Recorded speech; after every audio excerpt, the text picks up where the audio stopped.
Buenas noches, hermano y amigo que me sigues en las redes sociales, en alguna de las plataformas en las cuales publicamos contenido cristiano, contenido reformado. Eh, Hoy queremos brevemente, para culminar esta semana, una semana de mucha bendición, muy bendecida por el Señor, porque nos ha permitido, ¿verdad? Hacer tantas cosas positivas, y hay otras que no nos ha permitido, pero de igual manera tienen un efecto positivo en nuestra vida porque todo obra para bien.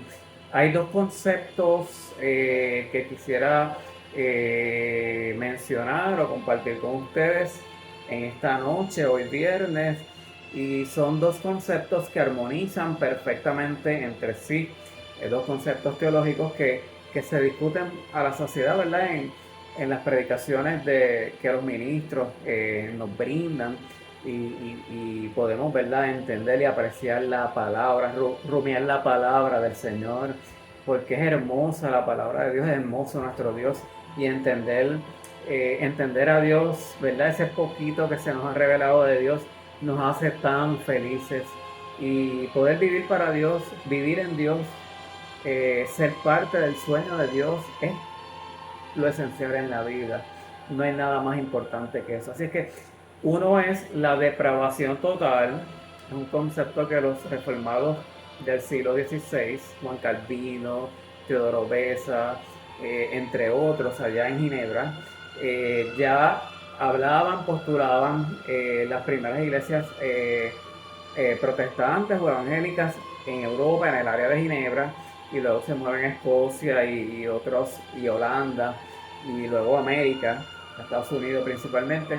Hablaban de 5 puntos de la teología reformada, pero yo quiero hoy enfatizar en dos: la depravación total y la elección incondicional.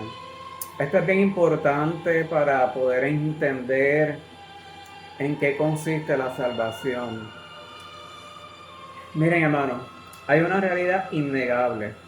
Vivimos en un mundo caído, en un mundo en el que el ser humano abrió una puerta que le esclavizó, la puerta del pecado, o sea, obrar diferente a la voluntad y el propósito de Dios, que es un propósito puro, sublime, de beneficio, de bien para el ser humano. El ser humano, por alguna razón, en algún punto de la historia, ¿verdad? La Biblia habla de Adán y Eva, tomaron decisiones, pero no solamente Adán y Eva, todos nosotros tomamos todos los días decisiones, muchas de ellas muy lejos del propósito de Dios y alejadas de lo que Dios quiere que ocurra en nuestras vidas. Recuerden que somos criaturas del Señor, diseñados por Dios para su gloria, para que se cumpla en nosotros su propósito, sus sueños, sus anhelos.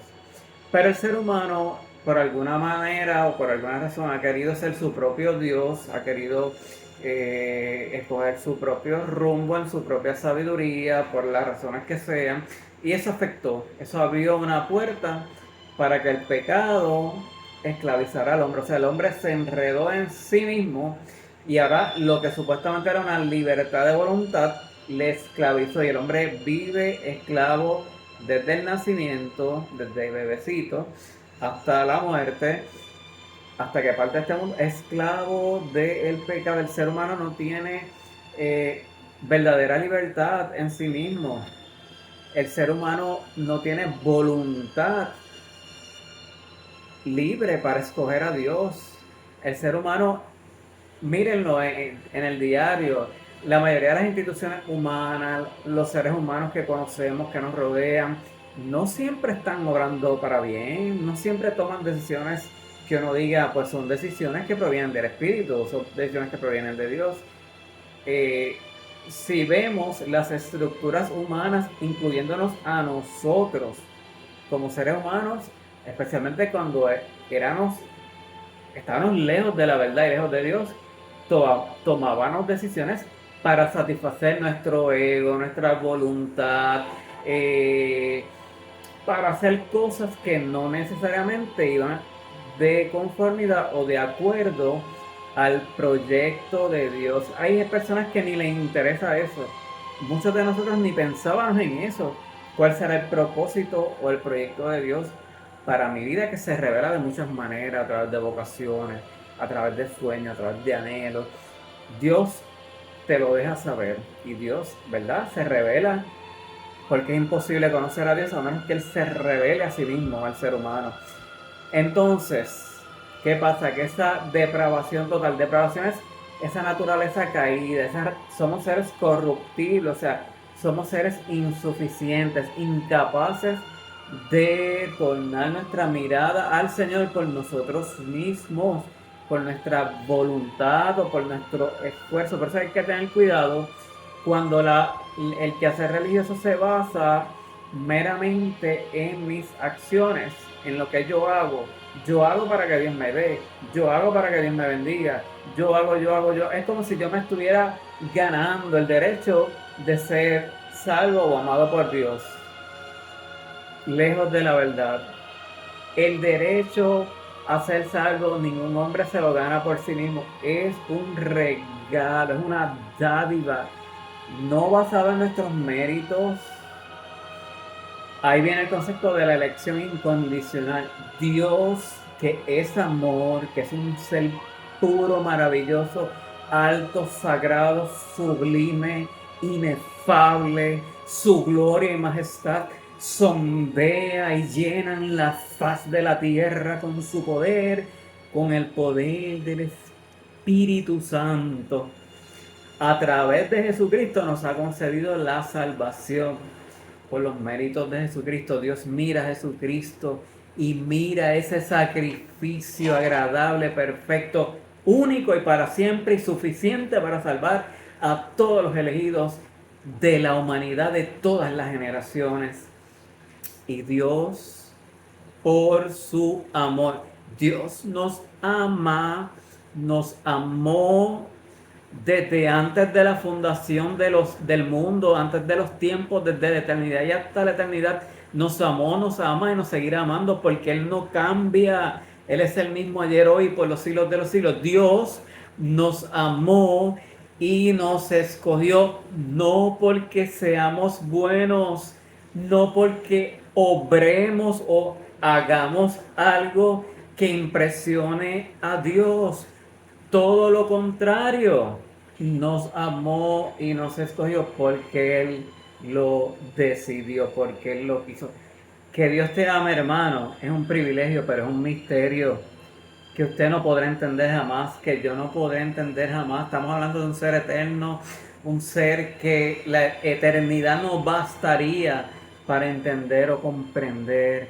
Así es que lo definimos como la gracia, la majestad de Dios sobre usted y sobre mí, que nos ha concedido poder exclamar: Abba, Padre. Hermano, si de verdad tú anhelas al Señor y deseas al Señor con todo tu corazón, o amigo que me escuchas en las redes que aún no le conoces, pero sientes ese toque, ese llamado, ese es el Espíritu Santo que está obrando en tu vida y te está revelando a Cristo, te está revelando la necesidad de ser salvo, te revela tu condición. Miren, el Espíritu Santo se revela en la conciencia de los seres humanos. Esa conciencia que está ahí, porque tenemos la conciencia humana de que hice esto, la reflexión de lo que me conviene, no me conviene, pero hay una conciencia trascendente, o una conciencia o en la conciencia el Espíritu se revela cuando nos deja saber que no estamos agradando al Señor con nuestras acciones, cuando no amamos a nuestros hermanitos más débiles, cuando nos creemos superior a quien sea, a cualquier ser humano, por la razón que sea. No, hermanos, no.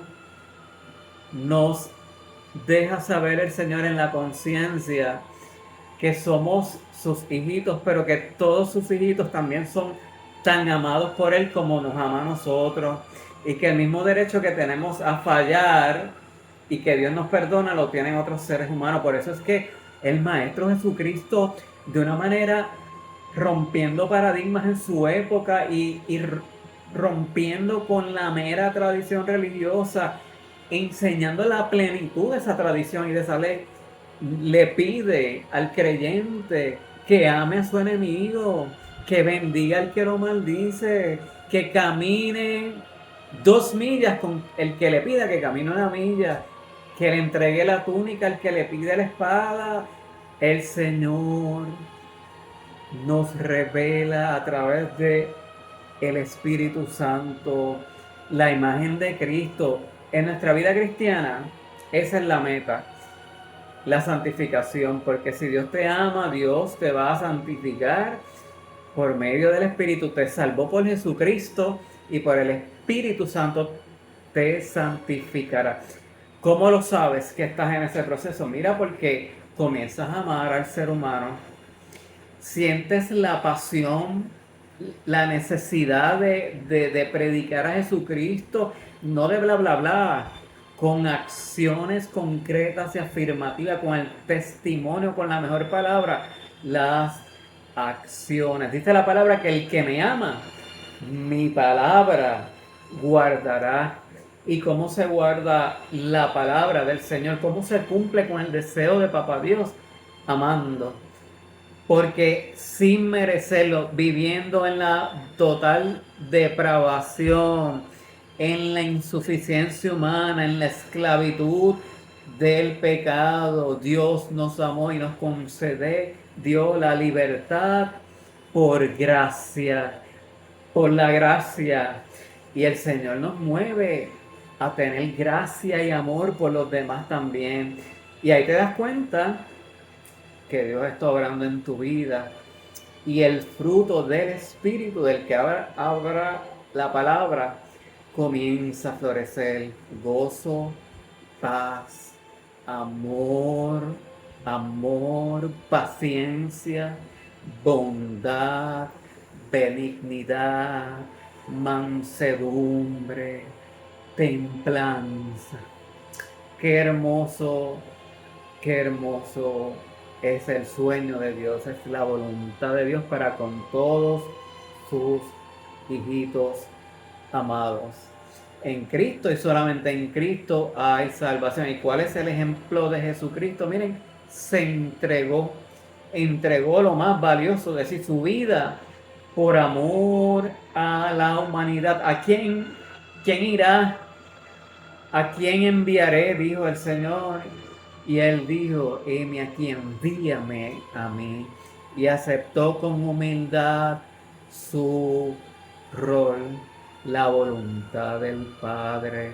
Aceptamos con humildad la soberanía de Dios, que es superior a nuestra voluntad.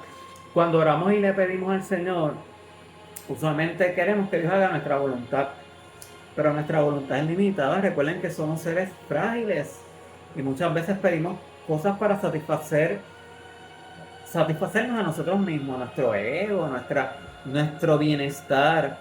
Pero hay un propósito más grande y trascendente, que es el cumplimiento del sueño, del propósito de Dios. Y ese será el que se ha de cumplir. Por eso el Maestro Jesucristo, en uno de los momentos más puntuales, en uno de los momentos culminantes en la historia de la salvación, en el huerto del Getsemaní, le dijo: Padre, con ese dolor, cargando el peso del pecado de la humanidad, dijo: Padre, si es posible, pasa esta copa de mí. Pero al final concluye: que no se haga mi voluntad, sino la tuya. Que en nuestras vidas, hermanos y hermanas, prevalezca por siempre la voluntad del Padre, la voluntad sagrada y eterna.